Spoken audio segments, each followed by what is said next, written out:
తీసుకుని అక్కడ పెట్టు. సరే అమ్మా.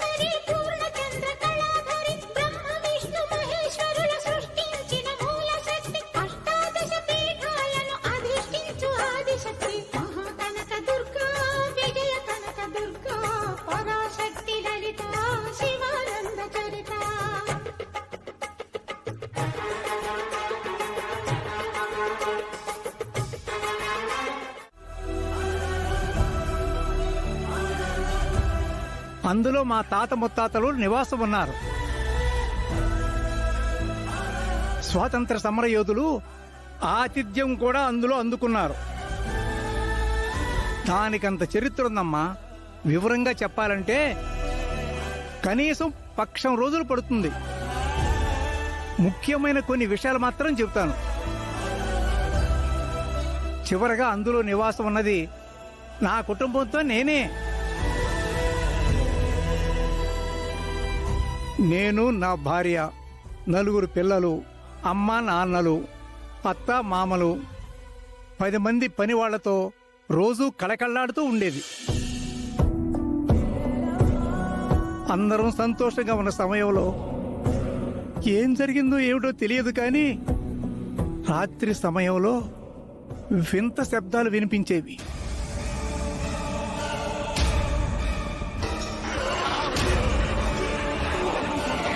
అరుపులు, కేకలు, ఏడుపులు వినిపించేవి. బయటకొచ్చి చూస్తే ఎవ్వరూ కనిపించేవాళ్ళు కాదు. దెయ్యాలని తర్వాత తెలిసింది.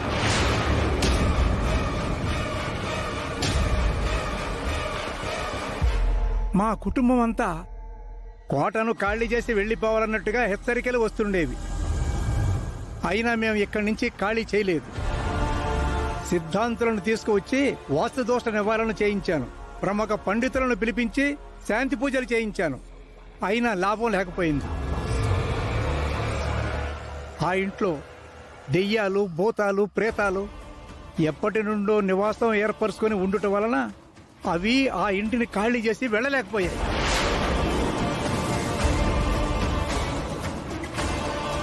మేము కూడా పంతంతో అక్కడే ఉండిపోయాం. ఒకరోజు నేను పని మీద పొరుగు రాష్ట్రం వెళ్ళి వచ్చేసరికి నా కుటుంబం మీద దుష్ట శక్తులన్నీ దాడి చేశాయి.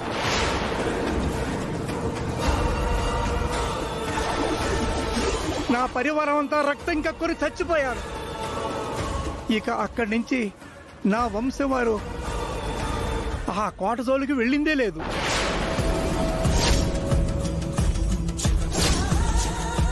ఇక నేను వ్యాపారాల నిమిత్తం బయట దేశం వెళ్ళిపోయాను. ఇన్ని సంవత్సరాల తర్వాత మళ్ళీ ఊరి మీద ఉన్న ప్రేమతో ఊరికి సమస్య వచ్చిందన్న కారణంతో ఇక్కడికి రావాల్సి వచ్చిందమ్మా. నా అనుభవం ఏం చెప్తుందంటే ఆ కోటలోకి మళ్ళీ ఏదో ఒక శక్తివంతమైన దుష్టశక్తి చేరింది.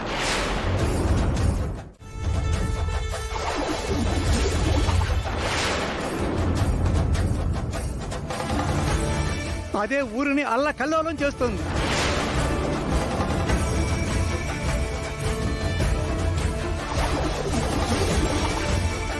అక్కడున్న దుష్ట శక్తులను కలుపుకొని ఊరి మీద విరుసుకుపడింది.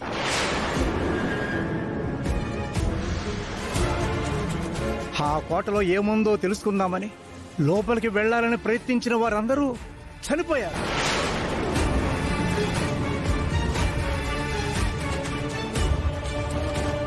మీరు మాత్రం అలాంటి దుస్సాహసం చేయకండమ్మా. మీ జాగ్రత్తల్లో మీరుండండి. మన ఊరి సమస్యలన్నీ తీరేంత వరకు నేను కూడా ఊర్లోనే ఉంటాను. మీకు తోడుగా సలహాదారుగా ఉంటాను.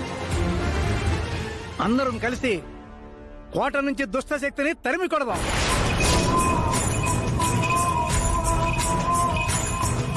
పూర్తి సమాచారం అందించారు. Thank you sir. ఇక నా కూతురిని అడ్డం పెట్టుకుని యుద్ధం చేస్తాను.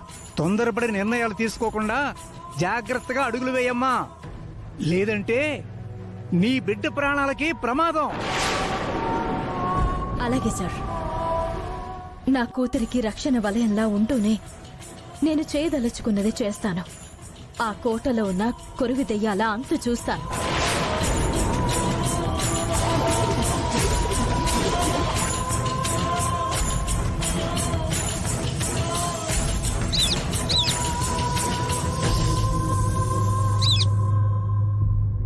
చిలకమ్మ, నాగమ్మ తల్లి, రండి రండి. ఎండన పడొచ్చారు. తాగడానికి నీళ్లు తెస్తానుండండి.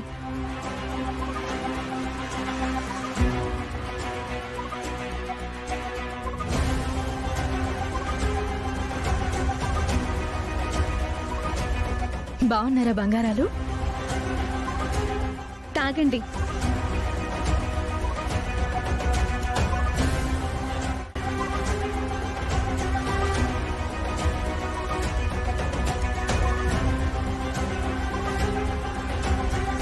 మేమ్మ పల్లెటూరులో ఉన్నామన్న సంగతి తెలుసుకుని ఇంత దూరం వచ్చేసారా? ఎంత మంచోళ్ళు మీరు. మీ అక్షయ కొన్ని పరిస్థితుల వల్ల మళ్ళీ ఈ విధంగా మారిపోయింది.